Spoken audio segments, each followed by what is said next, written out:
আসসালামু আলাইকুম। আমি মোহাম্মদ দুর্জয় হাসান। তো আজ কুড়িগ্রাম জেলায়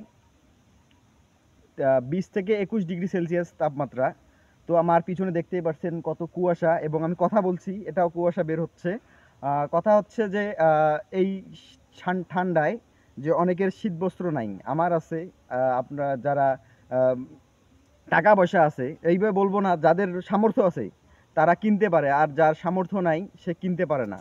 এই জন্য আমরা কয়েকজন তরুণ বা যুবক উদ্যোগ নিয়েছি যে এবার আমাদের যে বাড়িতে অপ্রয়োজনীয় যে শীতবস্ত্র আছে এগুলো আমরা মানুষকে উপহার হিসেবে দিব। তো এটা কেমন হয় আপনারা জানাবেন। এই বিষয়টা কেমন হয়, আমাদের জিনিসগুলো তো পড়েই আছে, এগুলো যদি আমরা মানুষকে দেই এটা ওটা উপকার হলো, এই সবটা আমাদের আমল নামায় যুক্ত হলো, কিন্তু অনেকের নাই।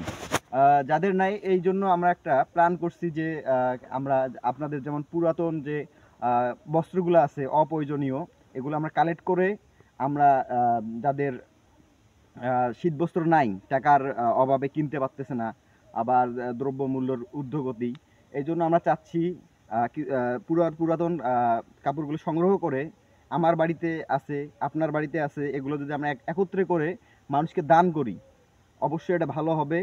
এবং মানুষের সেবা করাও একটি ইবাদত। তো আমি চাচ্ছি যে আপনারা এই কাজের সাথে জড়িত থাকুন এবং আপনাদের মতামত জানাবেন এবং আমাদের সহায়তা করবেন। কারণ অনেকের টাকা নেই শীত নিবারণ করার জন্য, মানে কাপড় কেনার জন্য কিনতে পারে না তারা, এই দ্রব্যমূল্য ঊর্ধ্বগতির কারণে। তো আমরা এই উদ্যোগটা নিয়েছি কয়েকজন ছেলে, যুবক। তো আপনারা আমার সর্বাত্মক আমাদের সাহায্য করবেন। প্রচুর আজ ঠান্ডা পড়েছে, পিছনে তো দেখাই যাচ্ছে যে কি অবস্থা। এই মনে করেন এক দুইটা লোকের ওই রকম ইয়ে নাই, শুধু একটা এই পেঁয়াজ, যেটাকে বলি পেঁয়াজ গায়ে দিয়ে সে আছে ঘুমাইতেছে।